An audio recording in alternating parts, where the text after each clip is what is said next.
তো চলেন এই ভিডিওটা আগে সম্পূর্ণ দেখে আসি।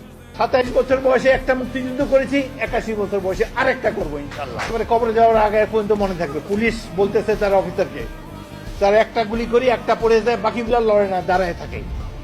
এইরকম সাহসী জাতি দুনিয়াতে নাই। বাঙালির সাহস দেখেছি 71 সালে, কিন্তু এইবারের ছাত্ররা যেটা দেখিয়েছে অকল্পনীয়, দুঃসাহসী। এইরকম যুবক যে আছে আমাদের দেশে, এইটাই তো আমাদের গর্ব।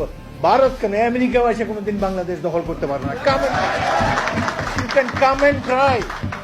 27 বছর বয়সে একটা মুক্তিযুদ্ধ করেছি, 81 বছর বয়সে আরেকটা করবো ইনশাআল্লাহ। এই গণভোটের কোনো আইনগত ভিত্তি নেই। এটি সম্পূর্ণভাবে একটি গোষ্ঠী জনগণের উপর চাপিয়ে দিয়েছে। গণভোট বলে কিছু নাই, গণভোট বলে কোনো আলোচনার বিষয় নেই। এটা ওখানেও কোনো এজেন্ডায় ছিল না, এখন গণভোটের কোনো এজেন্ডা নেই। रुको जरा सबर करो।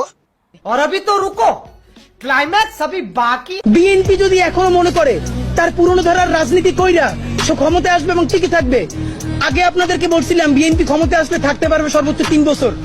আজকে সময় আরো কম মনে হইতেছে।